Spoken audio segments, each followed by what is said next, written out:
Ever get the feeling you're watching like a slow burn political thriller, but it's like playing out in real time? Mm-hmm. That's the vibe in Harris County, Texas right now. Yeah. We're talking accusations of corruption, ideological clashes, the works, and it all kind of circles back to these two powerful figures, Kim Ogg, the former district attorney, and Lina Hidalgo, the county judge. And what makes it even more interesting is that this isn't your typical, like, partisan showdown. Right. This is like a deep rift within the Democratic Party itself. Yeah. To really kind of wrap our heads around what's at stake here, we need to rewind a little bit. Okay. Go back to a time when Ogg and Hidalgo were actually on the same side, both advocating for criminal justice reform. Right. You had Ogg pushing for things like marijuana decriminalization, championing alternatives to incarcerating minors. Right. She was making a name for herself as a reformer. And she was getting a lot of support from progressive groups in the process. Yeah. It really did look like Harris County was on the verge of some really significant change. Okay. But then that's where things get interesting. Yeah, this sharp turn on bail reform. Yeah, this feels like where the ground started to shift beneath everyone's feet. Yeah. So what happened there? You had a federal settlement that was on the table. Okay. It was aimed at overhauling Harris County's bail system, which had been widely criticized for disproportionately impacting low-income communities and people of color. Right. Ogg really shocked a lot of people by coming out really strongly against this settlement. And that's putting it mildly. I mean, she had built this reputation as a reformer. Right. But then suddenly it seemed like she was aligning herself with those who were really resisting this kind of systemic change. Right. Did she ever explain that shift in her position? You know, there was a lot of speculation at the time. Yeah.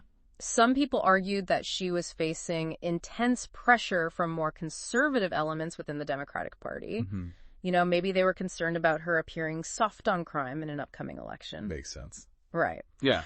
Other people suggested that maybe her views on criminal justice had genuinely evolved over time, that she had become more moderate. Interesting. But whatever the reason, this was a defining moment. Yeah. This was the crack in the foundation of her progressive image. And it really set the stage for this bitter feud that was to come. So we've got this backdrop of shifting political alliances. Right. Growing distrust between these two really powerful women. Yeah. But then this is where things get even more interesting. Yeah. Enters this controversial $11 million contract. The Elevate Strategies contract. Yes. That's when things really escalated. This is where it goes from simmering tension to a full-blown political inferno. Exactly. All right, let's dive into this. Okay. What was this contract all about, and why did it become such a flashpoint? So, in the thick of the COVID pandemic, Harris County awards this $11 million contract to Elevate Strategies. Okay. Their mission was to run a vaccine outreach program. Okay. Which, in principle, seems like a worthy endeavor, right? Sure. But almost immediately, alarm bells started going off. Like, give us the details. Well, for starters, Elevate Strategies was this relatively unknown entity. Okay. A small firm with minimal experience handling a project of this scale, Right. let alone one that involved public health. Right. And then there were these whispers Okay. that quickly started getting louder About irregularities in the bidding process. And it raised a lot of eyebrows. So you've got this company, Elevate Strategies, with a pretty low profile. Right. And they suddenly land this $11 million contract. Yeah. And this is during a pandemic. Right. When scrutiny on government spending is like sky high. Absolutely. I can see why people were a little skeptical, to say the least. Yeah, it was a recipe for suspicion. Right. And this wasn't just about like the optics or anything. There were legitimate questions about whether a fair and transparent process had been followed.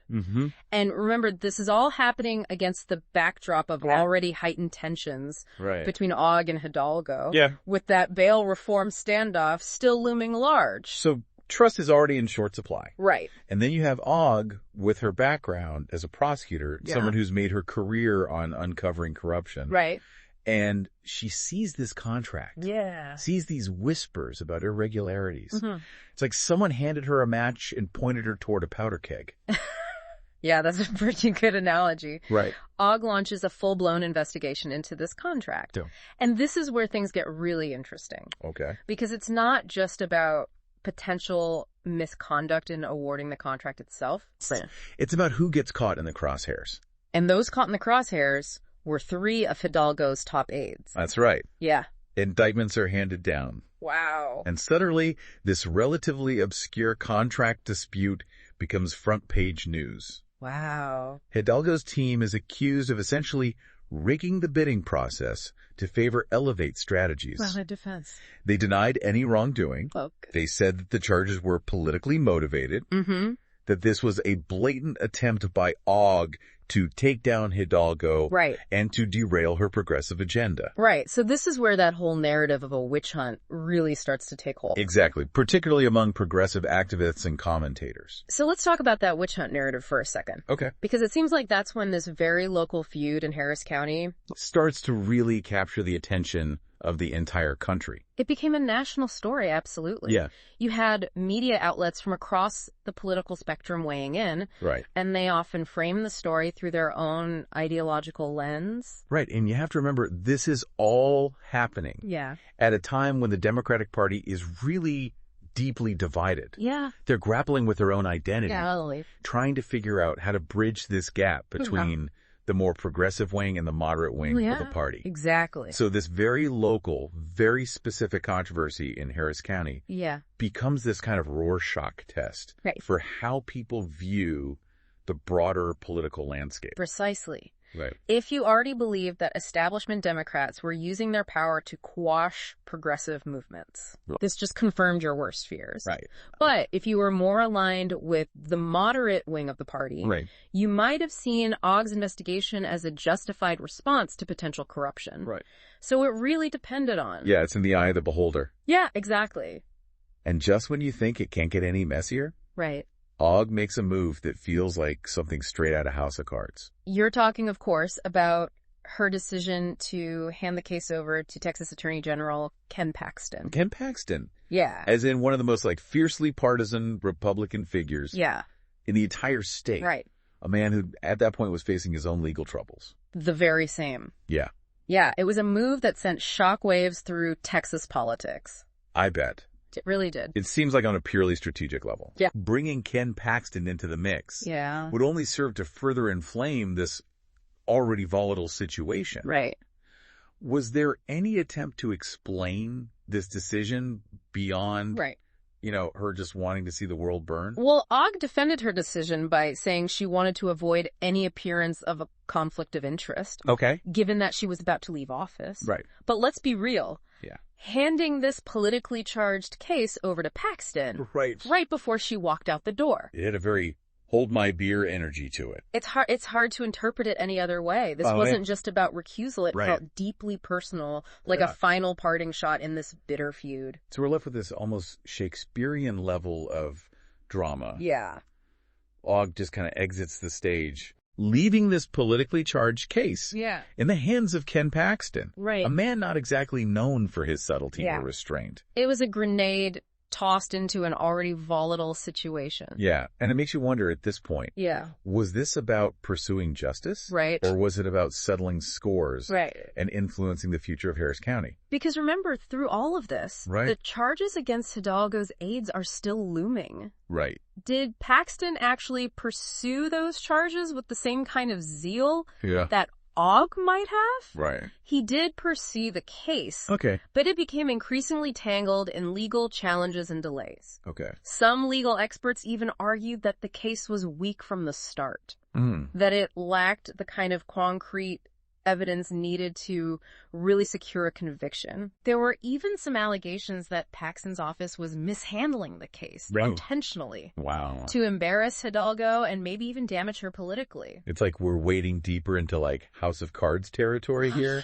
But this is real life with real consequences. Exactly. And it's worth noting that while all of this legal wrangling is going on, Hidalgo was still governing Harris County. Right. She actually won re-election in 2022. Wow. Despite the cloud of this investigation hanging over her. Right. Which I think suggests that at least some voters were willing to give her the benefit of the doubt. Yeah, it makes you wonder what impact, if any, this whole ordeal had on her ability to actually govern effectively. Right. Were there important policy initiatives that were stalled or abandoned because of the constant distraction of this legal battle? That's a really good question, and it's something that political analysts are still debating.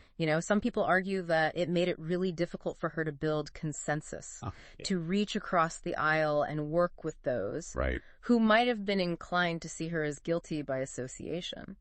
So it's possible that even if she was never found guilty of any actual wrongdoing, this whole saga still took a toll. Yeah. Not just on her personally, but on her ability to serve the people of Harris County. It's a cautionary tale, I think, about the potential for even the appearance of impropriety to cast a very long shadow, to erode public trust, and to really hinder progress on important issues. Yeah, this whole Harris County saga has been quite a ride. Yeah, it has. We've gone from, seemingly straightforward calls for reform to, like, a full-blown political thriller. It's true. What does this all tell us about the state of politics, not just in Texas, but in the U.S. as a whole?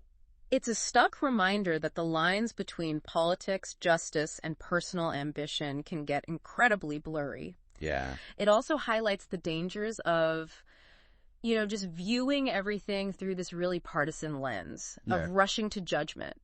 Without really considering the nuances and complexities of a situation. And maybe it serves as a wake-up call for all of us. Totally. To be more discerning consumers of information. Absolutely. To be wary of narratives that just confirm our existing biases. And to demand better from our elected officials. 100% we need to hold our leaders accountable. Not just for their actions, but for the tone they set, the divisions that they sow, and the ways in which they use their power. Well said.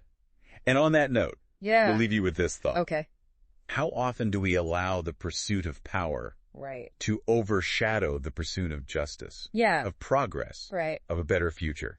It's a question worth pondering. It really is. And not just in the context of Harris County, but in every corner of our political landscape. Because as we've seen, the consequences of losing sight of that balance can be profound. They can be. And that, my friends, wraps up another deep dive. It does. Until next time, stay curious, stay engaged. Yeah. And most importantly, keep asking those tough questions.